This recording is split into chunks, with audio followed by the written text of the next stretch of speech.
الحمد للہ وکفی وسلام علی عبادہ الذین اصطفی اما بعد اللہم صلی علی سیدنا محمد وعلی آل سیدنا محمد وبارک وسلم۔ محترم حضرات، اللہ کا ہم پر بہت بڑا فضل کرم اور رحم ہوا کہ اس نے ہمیں حضرت انسان بنایا اور مسلمان بنایا۔ اسلام نے جو ہے ہمیں زندگی گزارنے کا طریقہ بتایا ہے، ہر معاملے میں ہماری رہبری کی ہے۔ ہم جانتے ہیں کہ ہمارے اس معاشرے میں زنا بڑی تیزی سے بڑھتا ہوا جا رہا ہے، اور ہمارے معاشرے میں زنا بھی بڑی تیزی سے پھیل رہا ہے۔ اس کی وجوہات علماء بتاتے ہیں کہ بھئی نکاح کو مشکل کیا گیا ہے، کہ بھئی نکاح مشکل ہو رہا ہے ہمارے اس معاشرے میں، اور وہ حضرات جو ممبروں پر بیٹھ کر نکاح کے سادگی کے بیانات کرتے ہیں، نکاح ایسے کیا جائے، نکاح ویسے کیا جائے، ان کی خود اپنی اولادوں کی نکاح سادگی سے باہر ہے، اور بیانات کرتے ہیں کہ بھئی نکاح صحابہ کی ترتیب پہ کیے جائے، صحابہ نے جس طرح کیا اس طرح کیا جائے۔ ارے بیان کرنے والوں کی اپنے گھروں کی نکاح کا کیا حال ہے؟ تو یہ آڈیو خاص طور سے ان حضرات کے لیے ہے کہ جو امت کے رہبر مانے جاتے ہیں، یہ اپنے گھروں کی نکاح کو اس طرز پر بنا کر پیش کرے کہ امت کے لیے نمونہ بنے، کیونکہ ہمارے پاس بولنے والی زبان ہے تو لوگوں کے پاس دیکھنے والی آنکھیں بھی ہے۔ اللہ نے ان کو قائدین بنایا ہے، یہ امت کے رہبر مانے جاتے ہیں۔ دوسری بات یہ ہے کہ ہمارے معاشرے کے اندر بیوہ، طلاق شدہ، عمر رسیدہ لڑکیاں یہ بہت زیادہ پھیل رہی ہے، بہت زیادہ ہے ہمارے اس معاشرے کے اندر، اور ایک سنت ہم سے چوک رہی ہے کہ بھئی دوسرے نکاح کو ہمارے معاشرے میں عیب سمجھا جا رہا ہے کہ بھئی دوسرا نکاح نہ کیا جائے۔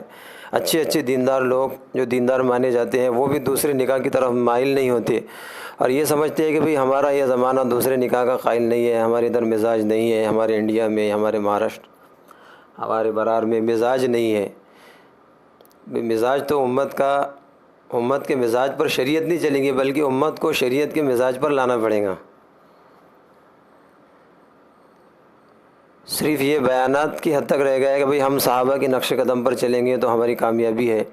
بھئی صحابہ نے نکاح بھی کتنے کیے، غربت کی وجہ سے نکاح کو چھوڑا نہیں گیا کہ بھئی آپ غریب ہے تو نکاح کو چھوڑ دو۔ کئی ساتھی بیان بھی کرتے ہیں جماعتوں میں، بھئی صحابہ کے نقش قدم پر چلیں گے تو کامیابی ہے، تو نکاح کے اندر بھی صحابہ کا نقش قدم دیکھنا پڑے گا۔ اور جو حضرات ایسے جوان لوگ ہیں جو دوسرا نکاح کرنا چاہتے ہیں، جن کو ضرورت ہے، تو ان کی رہبری کرنے کے بجائے علماء جو ہے، بعض علماء جو ہے، بعض علماء جو ہے تو ان کے پیروں کو کھینچتے ہیں، بھئی تم پریشانی میں پڑ جاؤ گے، تمہارا سکون ختم ہو جائے گا، یعنی ان کے ذہن کو اور زیادہ منتشر کر دیتے ہیں۔ وہ آدمی حلال طریقے سے نکاح کرنا چاہتا ہے، اس کو نکاح سے روکا جاتا ہے، پھر وہ زنا میں ملوث ہو جاتا ہے، کیونکہ جس آدمی کو دوسرے نکاح کی ضرورت ہو اور وہ ساری چیزیں جب سہولت سے پوری کر سکتا ہو، تو جب اس کو روکا جائے گا تو ظاہر بات ہے وہ زنا میں ملوث ہو جائے گا۔ یا پھر وہ عورتیں اگر ان کو دوسرا جو بیٹھی ہوئی ہے، اللہ نے انسان کے اندر جنسی جو خواہش رکھی ہے، وہ خواہش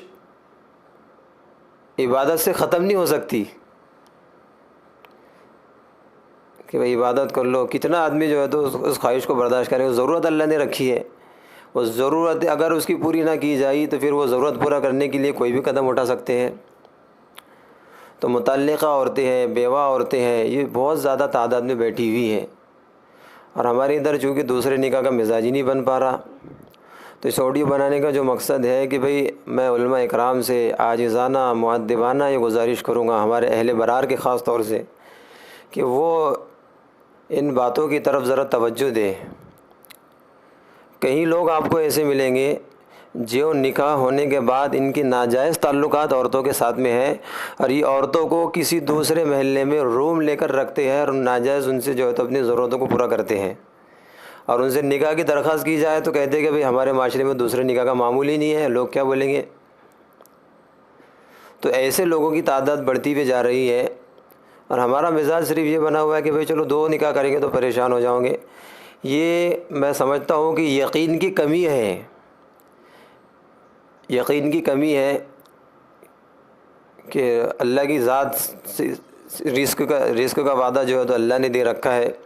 جب ہم سنتوں کو زندہ کریں گے اللہ ہم کو ناکام کیسے کرے گا؟ کسی کو آپ زنا سے بچا رہے ہو یا خود زنا سے بچ رہے ہو، تو آدمی جب زنا سے بچے گا تو اللہ کے وبال سے بھی بچے گا۔ تو میں اس آڈیو بنانے کا جو مقصد ہے،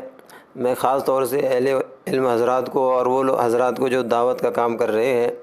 وہ ذرا اس طرف ذرا توجہ ڈالیں۔ اور جب دوسرے نکاح کی بات آتی ہے تو صرف اپنا دوسرا نکاح کرنا چاہتے ہیں، بھئی ہمارے خاندان میں ہمارے جو ہے رشتہ دار ہے، بچے ہیں، بچیاں ہیں، تو یہ بھی اپنے رشتہ داروں کو، اپنے گھر کی لڑکیوں کو دوسرے نکاح میں آگے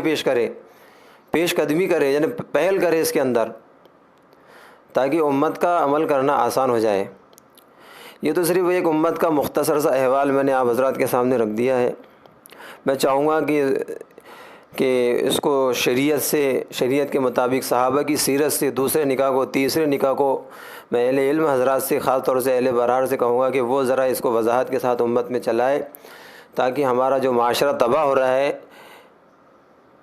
اس معاشرے کو تباہی سے بچائے اور زنا سے بچائے خاص طور سے۔ اور ہم دیکھ رہے ہیں لاک ڈاؤن کے زمانے میں آدمیوں کا بھی انتقال زیادہ ہو رہا ہے، وہ بھی عورتیں بیٹھی ہوئی ہے، تو یہ عورتیں ہمارے معاشرے میں زیادہ ہیں۔ تو اس لیے اہل علم حضرات کو اور جو دین جاننے والی ان کو ذرا آگے چلنا پڑے گا اس معاملے کے اندر، اور امت کا مزاج بنانا پڑے گا، کیونکہ یہ ایک ایسی دبی ہوئی سنت ہے، اس کو نکالنا ضروری ہے۔ جو لوگ پہلے اس پر عمل کریں گے تھوڑا سا مجاہدہ آئے گا، تکلیفیں آئیں گی، مگر جب عمل کریں گے تو انشاءاللہ دعاؤں کے ذریعے سے اللہ تعالیٰ ان کے مسائل کو اور جب یہ لوگوں کو زنا سے بچائیں گے تو ظاہر بات ہے اللہ تعالیٰ کی رحمتیں بھی متوجہ ہوں گی۔ تو ایک مختصر سا آڈیو جو اپنے کم علمی کی وجہ سے امت کے احوال میں نے اس میں درج کیے ہیں، تو جو بھی حضرات اس میں جو کمی کوتاہی رہ گئی ہو، اہل علم حضرات اس کمی کوتاہی کو دور کر کے میں صرف ایک اشارہ کیا ہے کہ بھئی اس کی طرف لوگوں کا مزاج بنایا جائے۔ تو میں گزارش کروں گا اس طرف جو ہے تو لوگوں کا مزاج بنایا جائے، اور قرآن حدیث کی روشنی میں صحابہ کی سیرت سے دوسرے نکاح کو، تیسرے نکاح کو جو ہے تو امت میں عام کیا جائے اور لوگوں کو اس پر آمادہ کیا جائے۔ فقط والسلام۔